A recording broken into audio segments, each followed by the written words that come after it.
What is going on, everyone? My name is Andy. Welcome back to another FPL video. In this one, it's transfer tips for game week 29. So I'm going to go through some of the popular players being moved in and out of people's squads and give my opinion on whether they are good moves or not. I know this week in particular, there's going to be a lot of people playing free hit, so the transfers in and out are a bit skewed by that. But what I've tried to do is go through each player and talk about whether they're good options on free hit, wildcard, short-term and long-term transfers. At least that's what I've tried to do. So if you do enjoy it, make sure to give it a like. If you find it useful, hit that subscribe button and let's get into it. So it's a glorious day today. The sun is shining and Bruno Fernandes is the most transferred in player ahead of game week 29. If you're on free hit, it makes absolute sense. Yes, he's playing a little bit deeper at times at the moment, but he still takes some set pieces on penalties. You know he's going to play the full match and the fixture is great. So he would definitely be in on free hit for me. If you're wildcarding, he's still a pretty good pick. You wouldn't mind if you had to play him against Forest away in 30, City at home in 31. But I think for most drafts that I've looked at, if you put Fernandes in, you're probably selling him to like a Crystal Palace midfielder or maybe someone like Anthony Gordon later on. So it's more of a short-term thing. If you're looking to just transfer him in to wildcard soon, I also think that works pretty nicely because if you're going to wildcard in 30 or 31, you've got that Leicester fixture, maybe Forest, and then you're getting rid of him anyway. For anyone that's wildcarding later, like 34, 35, I'd probably avoid him. Leicester is good, but the fixtures between that aren't amazing. You know what you're going to get from him, like always plays, etc. But I think as a long-term pick, I'd maybe look elsewhere. So unsurprisingly, Cole Palmer's had over 160,000 transfers out this week. It's now just 1 assist in 7 game weeks. No goals in that time either. For 11 million, it's just not good enough. On free hit, I would definitely avoid him. He's still going to be quite highly owned by non-free hitters. I think you back against that ownership when the fixture is Arsenal away. If you own him and you're selling him to fund a move for Haaland rather than selling Salah, completely get it, right? That makes a lot of sense. I would probably do that if I was in that position as well. If you don't have 11 players and you're selling Palmer with a fixture, I think that's a bit more questionable. But I still understand it if it lets you keep Salah because everybody wants him from game week 30 onwards. So if you want to go ahead and do that, you absolutely should. I also think, by the way, in certain situations, it's okay to keep him. Are we expecting a massive haul against Arsenal? Absolutely not. But the fixtures afterwards are not bad. Spurs at home in 30, Brentford away in 31, Ipswich at home in 32. From a defensive point of view, none of those teams are particularly solid. And Palmer could easily get returns. And I know we look at it and say 1 assist in 7 game weeks, it's not great. He should have scored against Southampton. He missed a penalty against Leicester. Another day that goes in, he scores against Southampton. We're having a different conversation. And I just don't buy into this confidence and stuff like that. Is he having a great time right now? No. Is that playing on his mind? Potentially. But it really does not take much for that to swing back the other way. And I know I've said that a couple of times over the last few game weeks and it hasn't happened. But would anyone be that surprised if he walked away between game weeks 30 and 32 with 3 returns minimum? I certainly wouldn't. So I think it's okay to keep him. On wildcard, I'm pretty sure I would have him.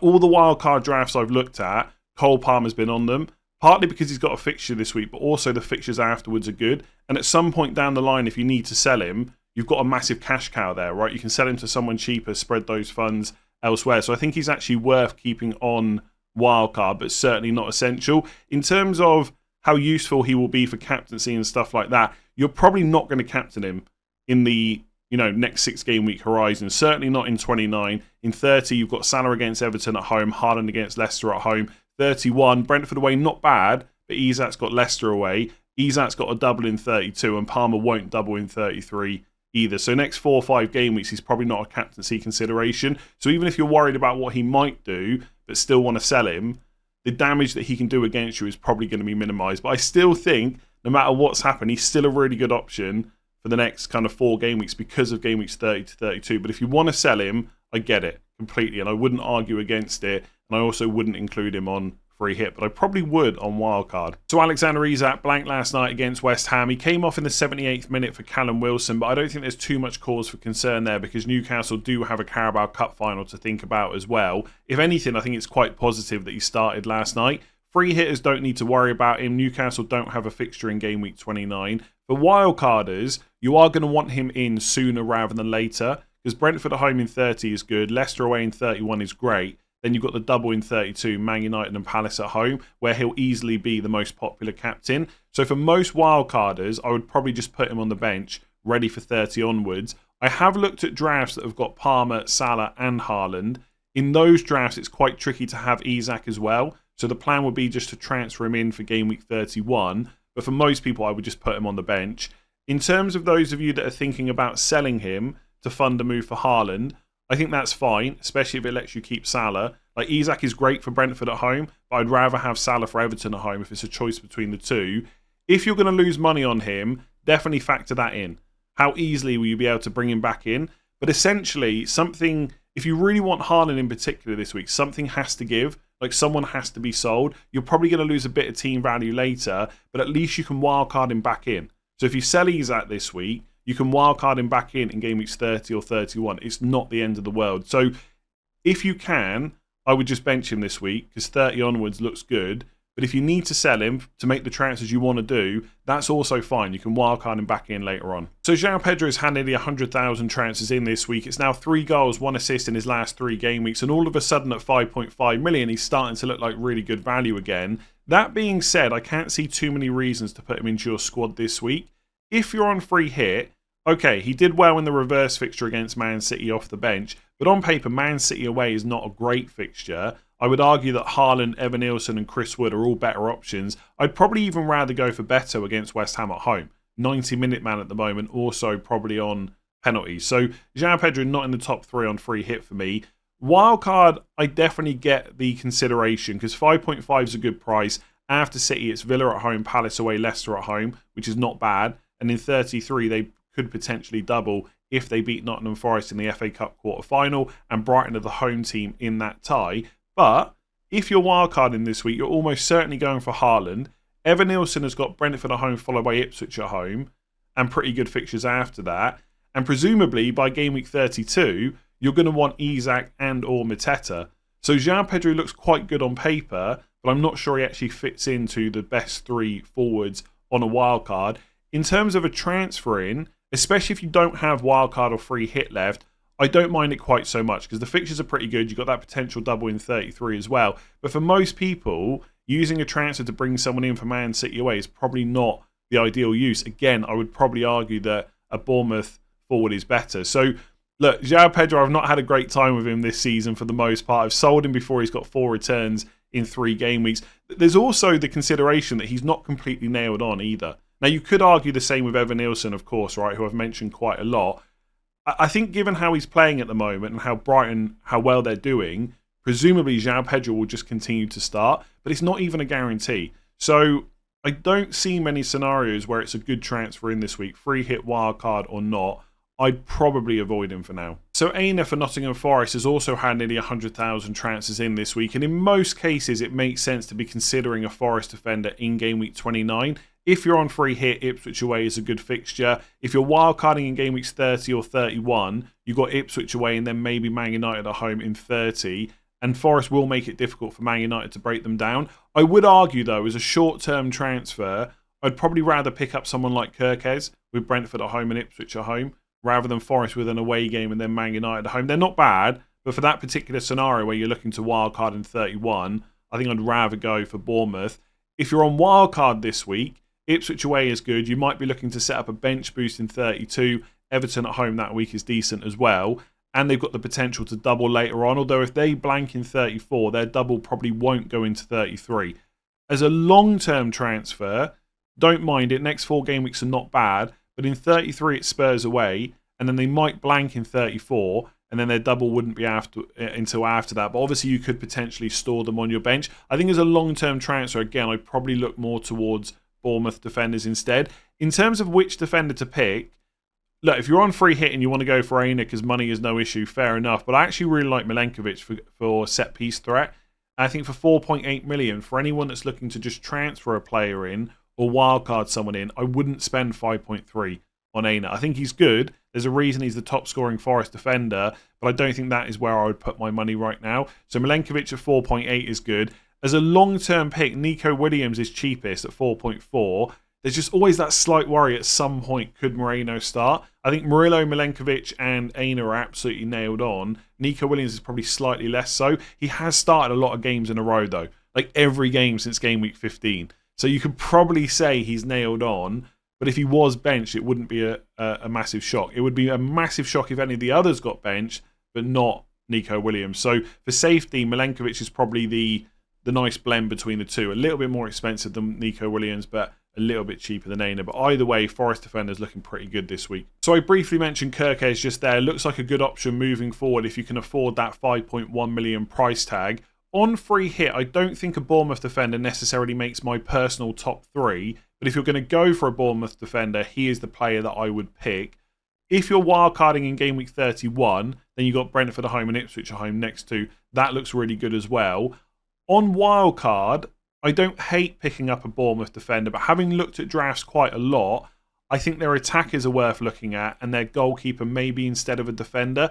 Specifically because when you start looking at midfielders, especially cheap ones, there's not a huge amount of great options. So using like a Semenyo Kluivert for 2 spots looks really good.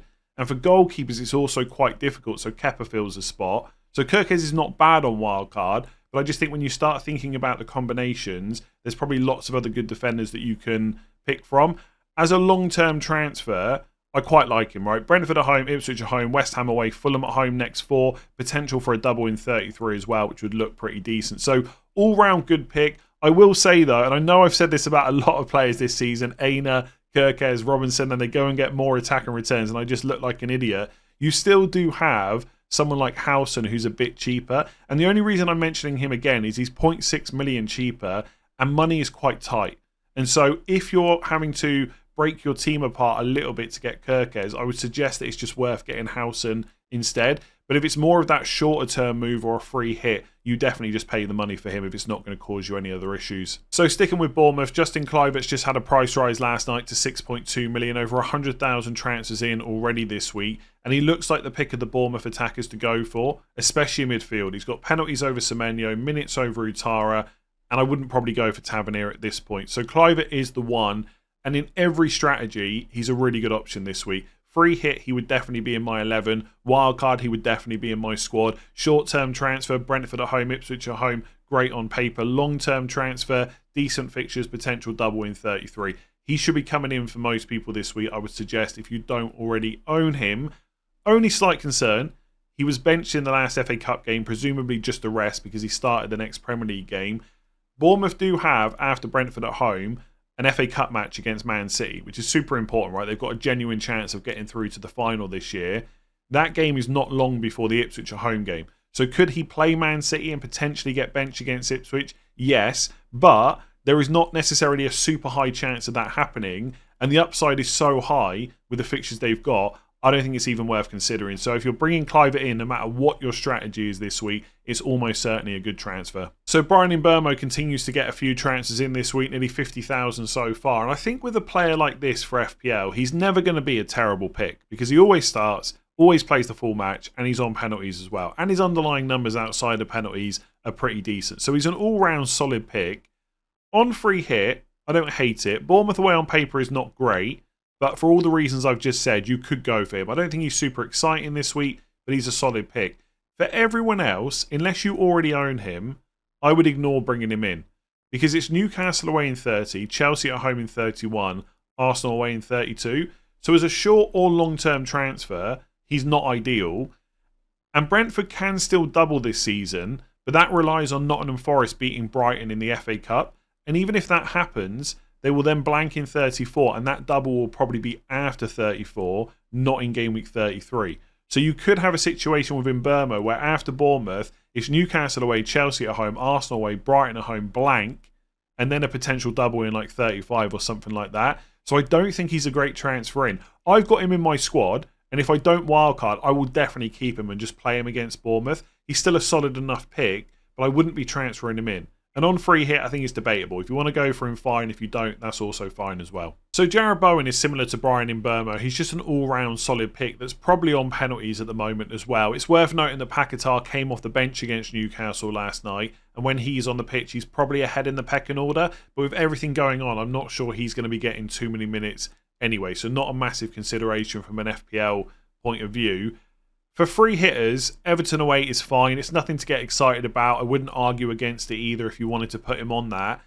On wildcard, I don't hate him, especially if you don't have a free hit left. because in game week 33, West Ham might double, and even if they don't, they've still got Southampton at home. The only thing that puts me off slightly as someone with a free hit on wildcard that might also bench boost in 32 is Bowen's got Liverpool away that week, which isn't ideal. And so maybe it's worth just going for a cheaper midfielder instead. If you're without chips and you're just looking for a long-term transfer, I really like Bowen. Because outside of Liverpool away, the fixtures coming up are pretty good. You've got a potential double in 33. And if they don't double, you've got Southampton at home, followed by a fixture in 34 against Brighton away. So I think it's just an all-round solid pick. So free hit, go for it if you want to. It's nothing exciting. Wildcard maybe. Long-term transfer if you've got no free hit. I think Bowen is a pretty decent option you can just put in and forget about for a while. So Aït-Nouri at 4.8 million, I don't mind. We know what he's capable of from an attacking point of view. I don't necessarily trust the Wolves defence all that much. There's a reason they are where they are in the table. But they do have the fixtures. Southampton away in 29, West Ham at home in 30, Ipswich away in 31. And if you're thinking longer term, they've also got Leicester at home in game week 34. That's a guaranteed fixture in the blank game week. If you're looking to bench boost in 32 or 33, though, it's Spurs at home, Man United away. So you're going to have to consider when you might want to play some of the chips that you've got left. But as a short-term option on free hit, decent. Wildcard option, pretty decent. Transferring for Southampton away, West Ham at home, also pretty good. I would argue that someone like Kerkez is better, but I quite like Aït-Nouri for under 5 million. I don't know how many clean sheets I expect, and it's probably not great that the 2 games against Southampton and Ipswich are away. I think you set your expectations for a 4.8 million player. Do I think he'll make my wildcard draft? I think it's going to end up that 4.8 million is probably a bit too expensive because money is quite tight, the ones I've looked at. But I think he's a pretty good option overall. I don't think we should get as excited as about him as maybe we did earlier on in the season when it all went completely wrong. But he has got the fixtures capable of... Sorry, he has got the fixtures to make him capable of walking away with some returns, especially over the next 3. So Morgan Rogers has had over 100,000 transfers out this week. No fixture for Villa in game week 29, so not a consideration on free hit. Longer term, Villa have got Southampton away in 32 and are pretty likely to double in 33. That being said, I would not go out of your way to hold Morgan Rogers on your bench. He's not there as kind of a top priority. Newcastle and Palace have got better fixtures in 30 and 31 and are guaranteed to double in 32.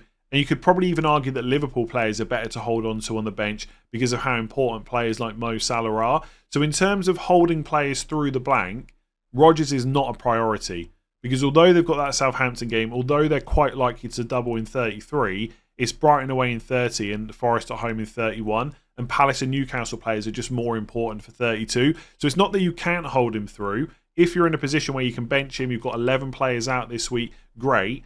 But if you're thinking, don't I sell him? I would definitely lean towards getting rid. He's not going to be that important over the next 3 game weeks. If you enjoyed that video, make sure to give it a like and hit that subscribe button. Rate 5 stars if you listen on podcast. And I'll catch you tomorrow for the game week preview.